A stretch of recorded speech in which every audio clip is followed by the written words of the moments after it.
गुरु ग्रंथ साहब को शीश नवाने का ये सुख मिलता रहे, गुरुबानी का अमृत कानों में पड़ता रहे और लंगर के प्रसाद का आनंद आता रहे।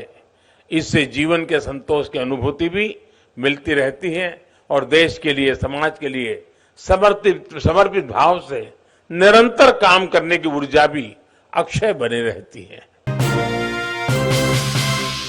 श्री अकाल।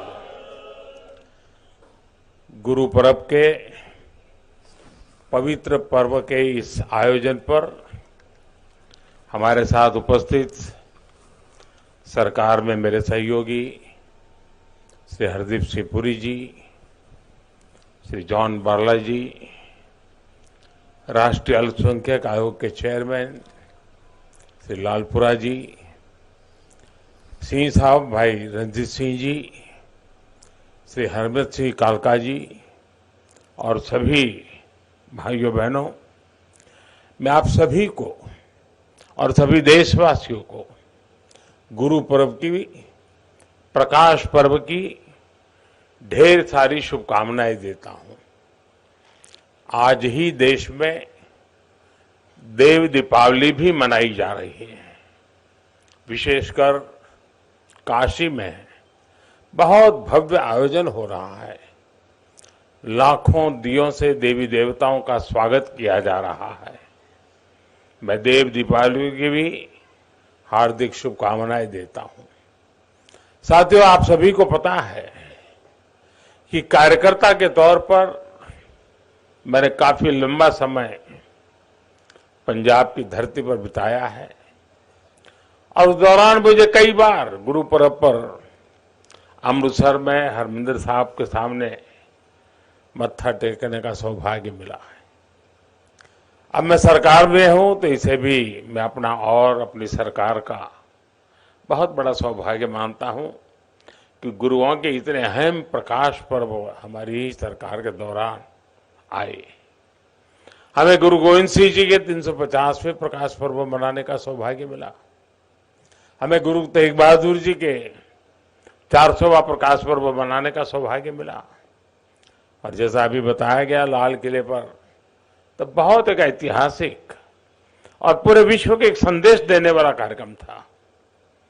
3 साल पहले हमने गुरु नानक देव जी का 550वां प्रकाशोत्सव भी पूरे उल्लास से देश और विदेश में मनाया है। साथियों, इन विशेष अवसरों पर देश को अपने गुरुओं का जो आशीर्वाद मिला, उनकी जो प्रेरणा मिली, वो नए भारत के निर्माण की ऊर्जा बढ़ा रही है। आज जब हम गुरु नानक देव जी का 553वां प्रकाश पर्व मना रहे हैं तो ये भी देख रहे हैं कि इन वर्षों में गुरु आशीर्वाद से देश ने कितनी ऐतिहासिक उपलब्धियां हासिल की है। साथियों, प्रकाश पर्व का जो बोध सिख परंपरा में रहा है, जो महत्व रहा है, आज देश भी उसी तन्मयता से कर्तव्य और सेवा परंपरा को आगे बढ़ा रहा है। हर प्रकाश पर्व का प्रकाश देश के लिए प्रेरणा पुंज का काम कर रहा है। ये मेरा सौभाग्य है कि मुझे लगातार इन अलौकिक आयोजनों का हिस्सा बनने का, सेवा में सहभागी होने का अवसर मिलता रहा है। गुरु ग्रंथ साहब को शीश नवाने का ये सुख मिलता रहे, गुरुबानी का अमृत कानों में पड़ता रहे और लंगर के प्रसाद का आनंद आता रहे। इससे जीवन के संतोष की अनुभूति भी मिलती रहती है और देश के लिए, समाज के लिए समर्पित भाव से निरंतर काम करने की ऊर्जा भी अक्षय बनी रहती है।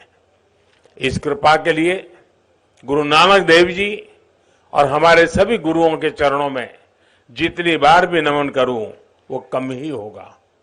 साथियों, गुरु नानक देव जी ने हमें जीवन जीने का मार्ग दिखाया था। उन्होंने कहा था, नाम जपो, कीरत करो, वंड छको। यानी ईश्वर के नाम जप करो, अपने कर्तव्य पर चलते हुए मेहनत करो और आपस में मिल बांट करके खाओ।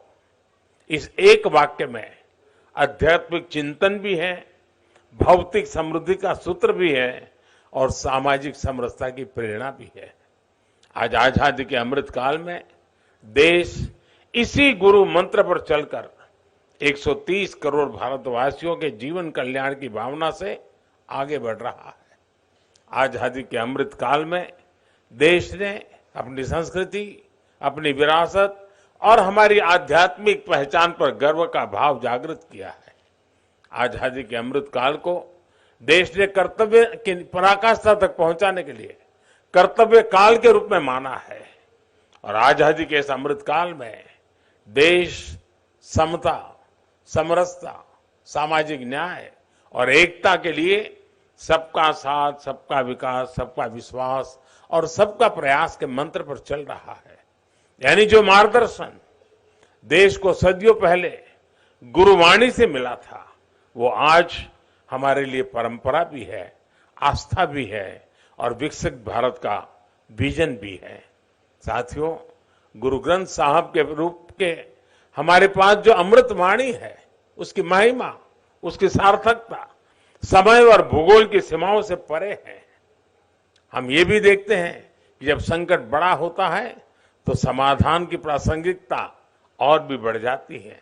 आज विश्व में जो अशांति है, जो अस्थिरता है, आज दुनिया जिस मुश्किल दौर से गुजर रही है, उसमें गुरुओं साहब की शिक्षाएं और गुरु नानक देव जी का जीवन एक मशाल की तरह विश्व को दिशा दिखा रहा है। गुरु नानक जी का प्रेम का संदेश बड़ी से बड़ी खाई को पाट सकता है और इसका प्रमाण हम भारत की धरती से ही दे रहे हैं। इतनी भाषाएं, इतनी बोलियां, इतने खान पान, रहन सहन के बावजूद हम एक हिंदुस्तानी होकर रहते हैं, देश के विकास के लिए खुद को खपाते हैं। इसलिए हम जितना अपने गुरुओं के आदर्शों को जिएंगे, हम जितना आपसी विभेदों को दूर करके एक भारत श्रेष्ठ भारत की भावना को मजबूत करेंगे, हम जितना मानवता के मूल्यों को प्राथमिकता देंगे, हमारे गुरुओं की वाणी उतनी ही जीवंत और प्रखर स्वर से विश्व के जन जन तक पहुंचेगी। साथियों, बीते 8 वर्षों में हमें गुरु नानक देव जी के आशीर्वाद से सिख परंपरा के गौरव के लिए निरंतर काम करने का अवसर मिला है और ये निरंतरता लगातार बनी हुई है। आपको पता होगा, अभी कुछ दिन पहले ही मैं उत्तराखंड माणा गांव गया था। इस यात्रा में मुझे गोविंद घाट से हेमकुंड साहब के लिए रोपवे प्रोजेक्ट के शिलान्यास का सौभाग्य मिला।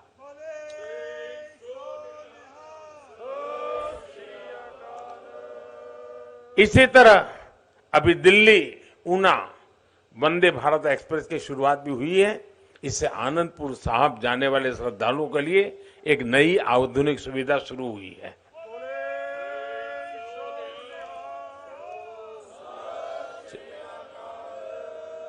इससे पहले गुरु गोविंद सिंह जी से जुड़े स्थानों पर रेल सुविधाओं का आधुनिकीकरण भी किया गया है। हमारी सरकार दिल्ली कटरा अमृतसर एक्सप्रेसवे के निर्माण में भी जुटी है। इससे दिल्ली और अमृतसर के बीच दूरी 3-4 घंटे कम हो जाएगी। इस पर हमारी सरकार 35,000 करोड़ रुपए से अधिक खर्च करने जा रही है। हरमंदिर साहब के दर्शनों को आसान बनाने के लिए यह भी हमारी सरकार का एक पुण्य प्रयास है। और साथियों, ये कार्य केवल सुविधा और पर्यटन की संभावनाओं का विषय नहीं है। इसमें हमारे तीर्थों की ऊर्जा, सिख परंपरा की विरासत और एक व्यापक बोध भी जुड़ा है। ये बोध सेवा का है, ये बोध स्नेह का है, ये बोध अपनेपन का है, ये बोध श्रद्धा का है। मेरे लिए शब्दों में बताना कठिन है। जब दशकों के इंतजार के बाद करतारपुर साहिब कॉरिडोर खुला था, हमारा प्रयास रहा है कि सिख परंपराओं को सशक्त करते रहें, सिख विरासत को सशक्त करते रहें। आप भली भांति जानते हैं कि कुछ समय पहले अफगानिस्तान में किस तरह हालात बिगड़े थे। वहां हिंदू सिख परिवारों को वापस लाने के लिए हमने अभियान चलाया। गुरु ग्रंथ साहब के स्वरूपों को भी हम सुरक्षित लेकर आए। 26 दिसंबर को गुरु गोविंद सिंह जी के साहबजादों के महान बलिदान की स्मृति में वीर बाल दिवस मनाने की शुरुआत भी देश ने की है। देश के कोने कोने में भारत की आज की पीढ़ी, भारत की आने वाली पीढ़ियों है, ये जाने तो सही कि इस महान धरती की क्या परंपरा रही है। जिस धरती पर हमने जन्म लिया, जो हमारी मातृभूमि है, उसके लिए सांप जादव जैसा बलिदान देना कर्तव्य की वो पराकाष्ठा है जो पूरे विश्व इतिहास में भी कम ही मिलेगी। साथियों, विभाजन के हमारे पंजाब के लोगों ने, हमारे देश के लोगों ने जो बलिदान दिया, उसकी स्मृति में देश ने विभाजन विभीषिका स्मृति दिवस की शुरुआत भी की है। विभाजन के शिकार हिंदू सिख परिवारों के लिए हमने सीएए कानून बनाकर उन्हें नागरिकता देने का भी एक मार्ग बनाने का प्रयास किया है। अभी आपने देखा होगा, गुजरात ने विदेश में पीड़ित और प्रताड़ित सिख परिवारों को नागरिकता देकर उन्हें एहसास दिलाया है कि दुनिया में सिख कहीं भी हैं, भारत उसका अपना घर है।